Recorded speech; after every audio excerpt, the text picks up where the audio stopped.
And, well, what's Nippy been up to? Nippy's been on a job interview with the Rockefeller Foundation. So she's went along to a gathering with essentially the B team, all the people who won't be invited to the UN General Assembly, including Clinton, no less. Because apparently we are overdue for equity. Equity, we're told, is not just for women, but for democracy, for climate and for effective decision-making. We're overdue for equity. Are you inspired, gentlemen? So this has all been organised by the Rockefeller Foundation, who have convened a group of distinguished, by the way, women to discuss these matters. And we have a little clip, if you can stand it, of Nicola having a few words. A long way to go towards gender equity, but the progress we have made is fragile. And if we don't safeguard it, nurture it, and continue to build upon it, there is a real danger, in my view, in the years to come that it could go backwards. I'm Nicola Sturgeon, I'm the First Minister of Scotland.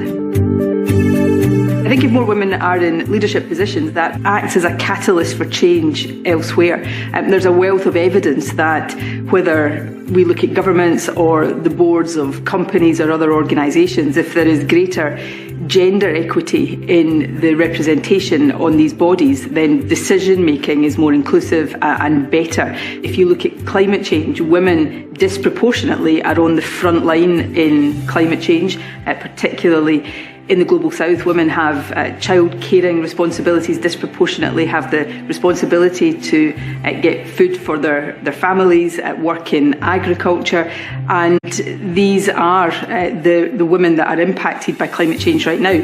Equally, women will be on the front line of implementing the solutions to climate change. So if we can better involve women in those decisions, then the outcomes are going to be better represent what is needed and be more sustainable as a result. Other thing I would say, though, is it's not enough in and of itself to have women in positions of leadership. I think there is much more to be done to support women in those positions and to continue to tackle and challenge some of the barriers that women, even at the highest levels of decision making, still face. Women have been fighting these battles for generations.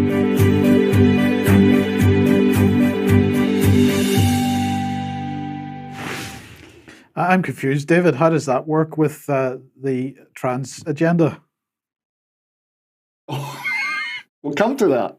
Right, so we need equity. Okay, equity is key. I would point out that at no time have I or the UK column ever accused Nicola Sturgeon of taking one step forward. We've never said that. But anyway, she thinks that that was perhaps something that might have happened.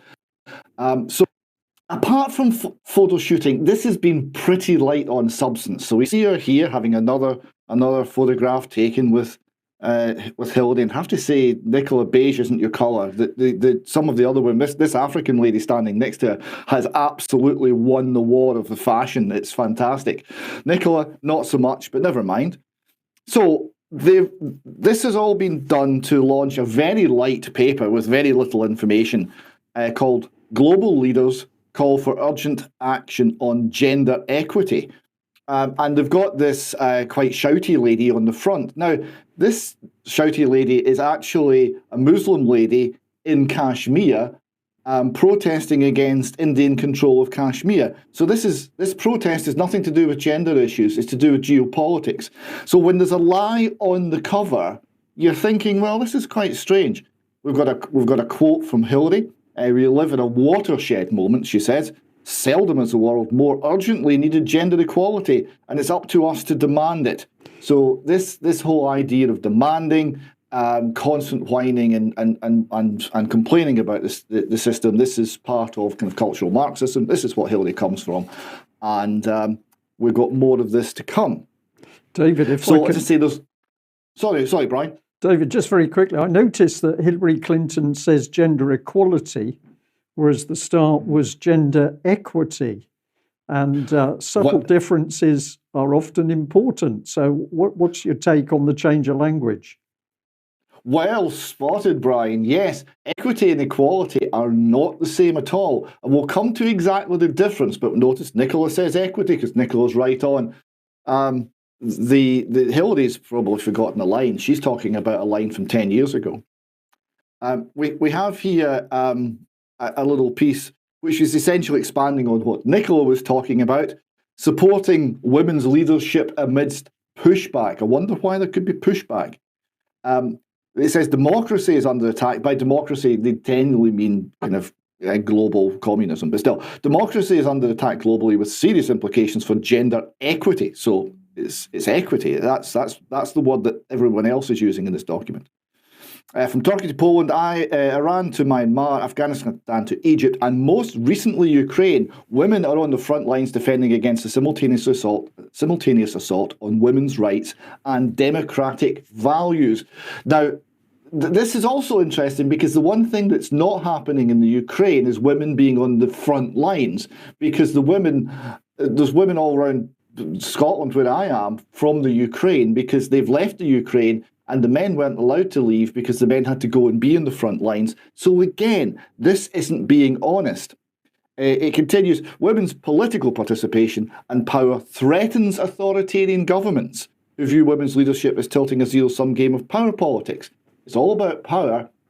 Speaking from Scotland, Nicola Sturgeon's government was the most totalitarian I have ever lived under. The idea that women's political leadership ends totalitarianism is fanciful. Whether it makes it worse or whether it's just all part of the same general theme, I'm not so sure. We then get to the question that Brian raised, which is, what does equity mean? So there's a very good website called New Discourses. They have a lexicon of social justice warrior terms, so you can actually find out what the words mean.